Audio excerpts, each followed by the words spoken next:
alors dañuy sumba waxtaan wi ak massawu waaye tamit jaal mbooleem Sénégal mbooleem diaspora mais surtout mbooleem askanu Kaolack ndax fa la camion ba waree oto ba daal di si faat ñeenti bakkan muy loo xamante ne ni accident la bu indi woon na ay jafe-jafe ci wàllug saccage indi woon na ay jafe-jafe ba xëtt frontières yi ba dem fa ca réewum Mali ndax foofu la ñu sukkandiku tey ngir waxtaanee jafe-jafe yi nga xamante ne nii camion yi ñu ngi koy teg askan wi wala ñu ngi koy jànkonteel ci seen digg ak askan wi fii ci réewum Sénégal loolu mooy la nga xamante ni tey moom mooy solo bu waxtaan wi ni ma ko waxee ñu dalal ci Gora Khouma mi nga xam ni moom moo yore syndicat bi jaboote mboolem ñu yëngu ci wàllug transport routier.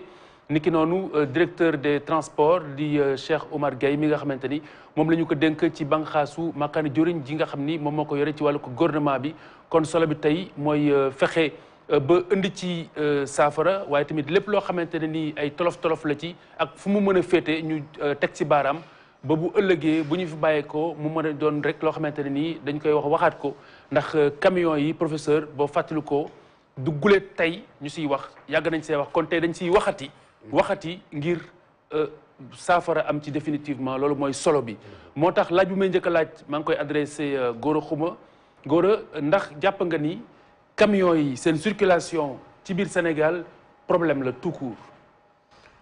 ah du problème puisque oto lañu comme oto yëpp dafa am organisation bu ci war a am rek. am na lu gouverneur Kaolack wax muy contournement les grandes villes. loolu dafa bokk ci li moytuloo accident yi puisque oto bu ndaw ak oto bu mag bokkut. te nit ñi dañoo jaxasoo dëkk yi dañoo xatu. kon bu ñu mënee am ay contournement ci les grandes villes loolu dafay bokk ci ay solution yu fii accident war a génne. mais camion moo oto yëpp a yem. li am nag du foofu rek la am ñi ci profité di ci jaale waa Kaolack gépp di naqarlu aussi li dal njaboot googu. ndax doomu aadama bu nekk yaakaar nga ci nekk sa ginnaaw. boo xëyee ñibbisiwoo rek day nekk mbir mu doy waar. kon nag ñeenti nit faatandoo ci benn coup. nekk na lu tiis lu mitti nga xam ne Sénégal gépp ñoo ko àndoo mitti loo ko. di Sénégal tamit di ko jaale mbokk yooyu mais di leen ñaanal yàlla tam yàlla xareel aljana. très bien la ca tegu nag moom wax naa ko bi mbir mi amee waxaat naa ko démb rek Sénégal dafa am nu ko yàlla tëggi tëggiwu ko benn ci ñi nekk réew yi xam ne ñoo wër Sénégal ba tax na dañoo def attention ndax boo xoolee li am Kaolack waa Kaolack ñoo mer jëf-jëf boo xam ne bi génnul Kaolack te la fa yàqu mu sax juróom benni oto. très bien alors boo bëggee dinañ si ñëwaat léegi. génnul sax Kaolack. boo bëggee dinañ si ñëwaat léegi laaj bi rek mooy justement pour ñu camper waxtaan wi Cheikh Oumar Gueye ndax camions yi dañuy représenté problème fii ci réew mi Sénégal. waaw Khalifa xanaa balaa loolu. nga mbay ñu jàll wax dëgg yàlla famille yi nga xam ni tiis bi dal na seen kaw. ba mu amee it wax dëgg yàlla muy ci wàllu nguur gi muy ci wàllu acteurs yi c'est le lieu de les féliciter encore ci seen responsabilité. merci moo ñu nekkoon biir Kaolack acteurs transport yi nekkoon Kaolack ak acteurs nationaux yi. ñoom ñëpp wax dëgg yàlla woote nañu message yu jàmm ak message yu dal. pour que population yi xam ni wax dëgg yàlla tiis na naam metti na naam accident la naam waaye na ñëpp ànd ak dal kon nag ñu ngi leen koy jàll. di indi njaalu ministre Mansour Faye. di indi njaalu donc président de la République ci information sax incha allah rabbi altine ministre délégation malienne dina fi ñëw. ak ñaari ministre bi nga xam ne moo yor wàllu transport. ak ki yor en tout cas wàllum en tout cas malien de l'extérieur. daan ñëw fekk si ñun fii suñu ministre. ak ministre comme affaires étrangères ñu ànd dem Kaolack jaale ji famille yooyu. waaye profité wàll ci waxtaan ak acteurs yi. su ko defee vraiment loolu indi njaal boobu. loolu jekk na. camion mënul doon problème. parce que camion dafay acheminer ay biens. outil intégration la en plus. donc dañuy xool ñoom seen exploitation ak conditions yu ñuy exploiter. naka lañ koy gën a ñoŋalee waaye élément déterminant la pour suñu économie. soo koy xool ci port lu mel ne port de Dakar nga xam ne mi ngi nekk en concurrence avec port yu bare. fii marchandise bi nga xam ne mooy wàcc port Dakar yëpp. waxuma sax marchandise bu ñu destiné au Sénégal. waaye marchandise bi nga xam ne ñu ngi ko destiné sous région yi. comme ferroviaire bi ñu ngi ci te danaa si dellu si incha allah. mu doon alternative. li ñu mën def rek mooy chaîne logistique bi yëpp. mu jëm ci wàllu camion. ñu ñoŋal ko ba nga xam ni vraiment marchandise boobu dina mën a dox. mu am effet d'entraînement ci économie. donc du problème. donc du problème. yeneen aspect mën na si dellu soit après Warkha voilà. problème la.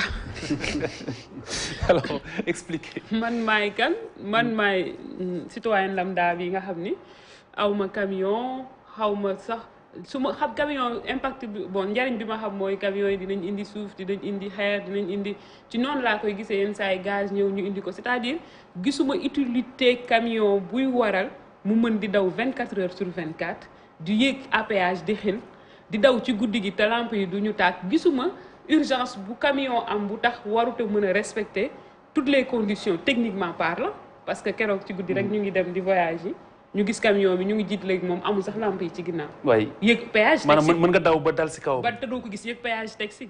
te accident bi am kii Kaolack waa ji bi ñu ko laajee dafa ne da doon nelaw. waay dafa nelaw quelle est l'urgence pour camion yi. ñu war leen a mën a may voile yi. n'importe quelle vitesse n'importe où si péage yi partout. jëloon nañ fi ay mesures je pense di wax ñañuy daw guddi gi lan moo tax ñu génnaat si. vraiment pour man problème la suñ ma tegalee camion problème rek laay gis ndax sur 10 accidents yu ñu recensé 5 yi wala 7 yi sont causés par des camions. Quel est maintenant le problème? Je pense qu'il devrait y avoir des mesures d'accompagnement wala des mesures de prévention pour éviter tous ces dégâts-là. Une délégation aller vers de présenter ay condoléances c'est condoléances yooyu ok mais le fait est plus grave et c'est déjà passé. Maintenant comment on peut vraiment éradiquer ce problème? Pour man c'est un problème, pour man fardeau la, pour man vraiment éradiquer le problème sans éradiquer les camions. Pour man les camions vraiment nous mènent la vie dure. Les camions nous traumatisent à la limite. Vraiment man camions yi moom supporté wu ma leen parce que li ñuy causé ci dégâts pour man dañoo bari. Vraiment teg face à face dégâts yi ak ak li ñuy njariñ man dégâts yi rek laay gis personnellement. Alors professeur. waaw damay ànd ak Warkha ci des problèmes parce que dégg naa fële mu ne du problème ne mënta nekk problème entre du problème mënta nekk problème je dis même bu warloon a nekk problème itam fii ci Sénégal de manière concrète problème la parce que avant ngay gis lii di am fii biir Ndakaaru am na ñu fi bëri ñu fi jàmbatoon yaakaar naa ni booru Poste Thiaroye la benn camion bu fa defoon lu xaw a mel noonu de manière récurrente ñuy gis ne ci digg circulation bi en pleine waaw rey na fii faat na fii ba mu nekkoon toolee boo xam ne ci presse bi ñëpp wax nañ ci mu nekkoon de manière récurrente nag boo gisee benn catégorie de véhicule ñu koy joxoñ baaraamu tuuma loxoom di dugg di feeñ ci ay accidents yu gën a bari mais dañuy taxaw ne fii il y a un problème parce que bu amoon ci beneen type de voiture bu amoon ci beneen type de circulation dañ koy wax waaye ci camions yi c'est un problème ni mu ko waxee de manière empirique bu ñu dégagé woo de tout corporatisme man syndicaliste transporteur la syndicaliste la man autorité officielle lay représenté bu ñu dégagé woo xool comme ni ko war a waxee nekk du point de vue du citoyen ordinaire nga xool objectivement lan ngay njëkk a gis man da nga naa dégg ne du ma dawal guddi.